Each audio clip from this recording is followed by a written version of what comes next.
I'm Dale from Topeka, Kansas. I'm 68 years old and just returned from 2 weeks in Guatemala. The first week I helped to install a small plant to provide clean, pure water for a school in Quetzaltepeque. The second week I visited with a family that my wife and I helped support, and then visited the Mayan ruins in Tikal. And I did it all speaking Spanish. I want to spend a couple of minutes telling you how I learned Spanish. First, I want to tell you that there are no silver bullets or magic elixirs that are going to make it easy to learn. There may be some language geniuses out there that can learn a new language in a month or two, but I'm not one of them. What it takes is persistence, determination, practice, and it makes it easier, not easy, but easier if you have some good tools. I'm recording this because I believe the various tools I have purchased from Patrick over the years have helped me learn and improve my Spanish. In many ways, they've been the foundation of my Spanish learning. I've purchased and listened to and practiced with all 3 courses of learning Spanish like crazy. I've also purchased Verberator, a program for practicing verb conjugations.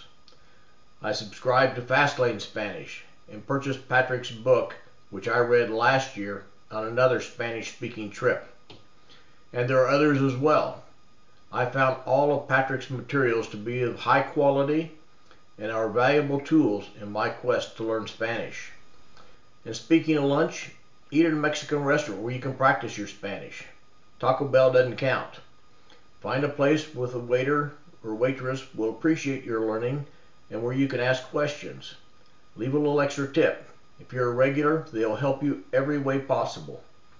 You can also visit the stores, the tiendas, big and little, that sell Mexican foods and other Hispanic things. Even if you know where things are, ask anyway. You need the practice. I even choose Spanish at the ATM and the self-checkout line at Kroger's to listen to the dollar amounts in Spanish. In all this practice, you're going to make some mistakes. Get over it. If you already knew how to speak the language, you wouldn't be looking at this. Approach it with a sense of humor and an understanding that nobody is going to die if you mispronounce something, screw up a conjugation, or forget a word. I spent 2 weeks in Guatemala making lots of mistakes. I speak Spanish better now than when I arrived. Every once in a while, Patrick sends out a newsletter outlining some mistake that somebody made while visiting him. And one of these days, I'm going to visit Patrick in Colombia.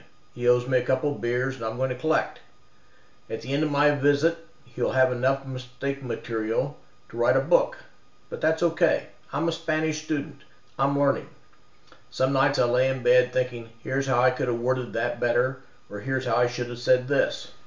Maybe the biggest secret is it's all fun. Poco y poco, little by little, you will learn more. Make it a game to learn some every day. If you get a little bored with one thing, switch to something else, but keep moving forward.